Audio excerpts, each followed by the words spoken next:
नमो नमः। प्रियच्छात्राः, रुचिरा इति पाठ्यपुस्तकस्य अनुशिक्षणे भवतां सर्वेषां स्वागतम्। प्रियच्छात्राः, वयम् अद्य 10मः पाठः विश्वबन्धुत्वम् इति पाठस्य अभ्यासं पूर्णं करिष्यामः। गतदिवसे अस्माभिः अस्य पाठस्य हिंदी अर्थः भावार्थः च ज्ञातः। कल हमने इस पाठ से संबंधित जो भावार्थ था, अर्थ था, उसको जाना। आज हम इस पाठ के अभ्यास को करेंगे। उससे पहले आप सभी से निवेदन है कि इस पाठ से संबंधित शब्दार्थों को आप लिख लेंगे, ठीक है। तो इसके बाद हम आज के अभ्यास पर चलते हैं। तो हमारा अभ्यास का पहला प्रश्न है उच्चारणम कुरुत। तो दुर्भिक्षे, दुर्भिक्षे मतलब जहां अकाल पड़ता है। अकाल मतलब जब खाने पीने की समस्या हो जाती है, समय पर बारिश नहीं होती है, तो इस प्रकार के समय को दुर्भिक्ष कहते हैं। राष्ट्र विप्लवे, राष्ट्र विप्लवे मतलब राष्ट्र पर किसी प्रकार की आपदा आने पर, जिस प्रकार से अभी वर्तमान में पूरे राष्ट्र में कोरोना संकट है। विश्व बंधुत्वम यानी कि विश्व बंधुत्व, ठीक। विश्व संति मतलब विश्वास करते हैं। उपेक्षा भावम यानी कि उपेक्षा का भाव, जब अनदेखा, ठीक है, अनादर की भावना, इस प्रकार से उपेक्षा भावम। विद्वेषस्य यानी कि विद्वेषस्य मतलब शत्रुता का जो भाव होता है उसको विद्वेषस्य कहते हैं। ध्यातव्यम यानी कि ध्यान रखना चाहिए। दुख भाग, दुख भाग मतलब दुख नहीं होना चाहिए, किसी के भाग में भी दुख न हो। प्रदर्शयन्ति प्रदर्शित करते हैं। तो इस प्रकार से पहला जो प्रश्न है वो हमने पूरा किया। दूसरा प्रश्न है मंजुषातः समानार्थक पदानि चित्वा रिक्तस्थानानि लिखत। समानार्थक पद मतलब पर्यायवाची पद, ठीक है। तो स्वकीयम का क्या हो जाएगा? स्वकीयम। तो समानार्थक पद लिखना है तो आत्मानम, ठीक है, पहले का हो जाएगा। अच्छा, अवरुद्धः बाधितः, कुटुंबकम परिवारः, अन्यस्य परस्य, ठीक है। अपहाय त्यक्त्वा, समृद्धम, उसके बाद संपन्नम, कष्टम दुखम और निखिले संपूर्णे। तो ये लास्ट हो जाएगा, ठीक है। तो इस प्रकार से प्रश्न नंबर 2 का उत्तर लिखा हमने। अब चलते हैं प्रश्न नंबर 3 पे। रेखांकितानि पदानि संशोध्य लिखत, ठीक है, संशोधित करके हमें लिखना है। तो प्रश्न है छात्राः क्रीडा क्षेत्रे कंदुकात् क्रीडन्ति, यानी कि गेंद से खेल रहे हैं। तो गेंद से खेलने मतलब अलग होने के अर्थ का नहीं है, ये पंचमी विभक्ति है। तो पंचमी विभक्ति कहाँ होती है? अलग होने के अर्थ में। तो जहां साधन होता है, अब यहां पर गेंद से खेलने, गेंद क्या है यहाँ पर? साधन है, बॉल साधन है ना, बॉल से खेल रहे हैं। तो यहाँ साधन की विभक्ति कौन सी होती है? तृतीया होती है। लगाई कौन सी है? पंचमी। तो ये इसको शुद्ध करना है हमने। तो हम करेंगे कंदुकेन, गेंद से खेल रहे हैं, तृतीया विभक्ति करेंगे, ठीक है। अच्छा, ते बालिकाः मधुरम गायन्ति। देखो बालिकाः बहुवचन है, ये द्विवचन है, सर्वनाम। तो दोनों की विभक्ति कैसी होनी चाहिए? सार्वनामिक विशेषण में समान होनी चाहिए। तो यहां पे हो जाएगा ते को हटा करके ताः, ठीक है, मधुरम गायन्ति। अहम पुस्तकालयेन पुस्तकानि आनयामि, इसी का उल्टा हो गया है। देखो पुस्तक कहां से ला रहे हैं? पुस्तकालय से ला रहे हैं। तो पुस्तकालय से जब पुस्तक ले आएंगे तो फिर वो क्या रहेगा? वहां पुस्तक वो रहेगी नहीं, तो वहां से अलग हो जाएगी। तो अलग होने के अर्थ में पंचमी। तो यहां पर हो जाएगा पुस्तकालयात, यानी पुस्तकालय से पुस्तकानि लाता हूं, ठीक है। तो ये प्रश्न नंबर 3 चल रहा है अभी, ठीक है। त्वम किम नाम होता है क्या? त्वम किम नाम नहीं होता, तव किम नाम, ठीक है। तो त्वम की जगह हम क्या लिख देंगे? तव किम नाम, ठीक है। गुरुम नमः नहीं, नमः के योग में चतुर्थी विभक्ति होती है। तो गुरवे नमः, जैसे सूर्याय नमः होता है, ऐसे ही गुरु शब्द से गुरवे नमः, ठीक है। मंजुषातः विलोम पदानि चित्वा लिखता। अब विलोम पद लिखने हमें। तो शत्रुतायाः का विलोम क्या हो जाएगा? मित्रतायाः, ठीक है। उसके बाद पुरा, पहले, अधुना, बाद, अभी, ठीक है। मानवाः दानवाः, ठीक है। उदारचरितानां लघुचेतसाम। अच्छा, सुखिनः दुःखिनः, अपहाय मतलब छोड़ करके, गृहीत्वा मतलब ग्रहण करके, ठीक है। तो इस प्रकार से विलोम पद हो गए। अधोलिखित पदानाम लिंगम विभक्तिम वचनम च लिखत। देखो नीचे से कुछ शब्द दिए हैं, इनके हमें लिंग विभक्ति और वचन लिखने हैं, ठीक है। पहला शब्द है बंधु, उकारांत शब्द है, ठीक है। तो ये कौन सा हो गया? बंधु गुरु, ये हो गया पुल्लिंगम, ठीक है।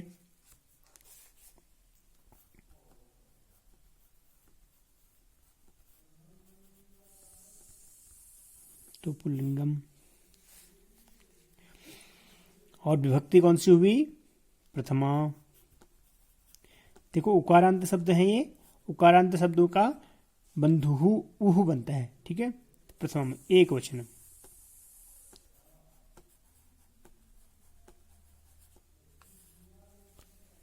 ठीक है।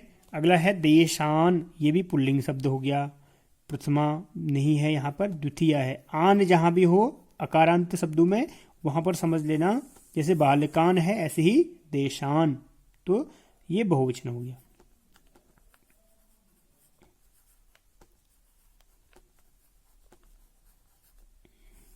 ठीक है। अच्छा घृणायाह, तो घृणायाह यहां पर स्त्रीलिंग हो गया, ठीक है। घृणा आ बालिका, तो स्त्रीलिंग। अच्छा याह जहां आता है वो षष्ठी विभक्ति पंचमी विभक्ति होती है, तो पंचमी ऑब्लिक षष्ठी, ठीक है। अब इसका एक वचन,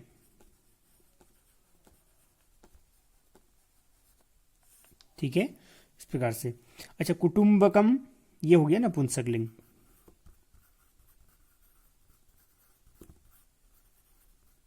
ठीक है। अच्छा कुटुंबकम जो है वो प्रथमा द्वितीया दोनों ही चलती हैं, इसमें समान होती हैं, ठीक है। कहीं पर भी जैसे हमने नपुंसकलिंग जो भी शब्द होगा उसका प्रथमा और द्वितीया समान होता है, ठीक है। तो इसका वचन कौन सा है? एक वचन,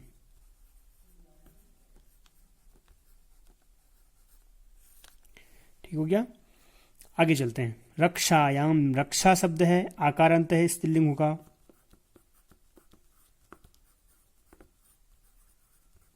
ठीक है। अच्छा याम शब्द है, याम लास्ट में आया है, देखो याह आएगा तो पंचमी षष्ठी और याम आएगा तो सप्तमी होगा, ये कन्फर्म है हर जगह, ठीक है। तो ये सप्तमी विभक्ति हो गई, ठीक है। और ये हो गया एक वचन,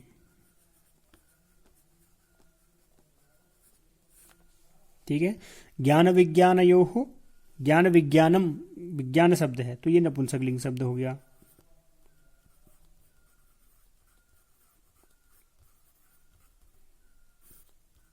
ठीक है।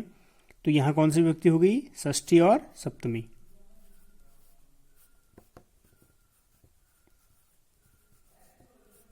ठीक है। और द्विवचन यो हो जहां होगा वो किसी का भी पंचमी षष्ठी द्विवचन होगा ना, सॉरी षष्ठी और सप्तमी, ठीक है। तो इस प्रकार से प्रश्न नंबर 5 पूरा हुआ। अब चलते हैं प्रश्न नंबर 6 पर।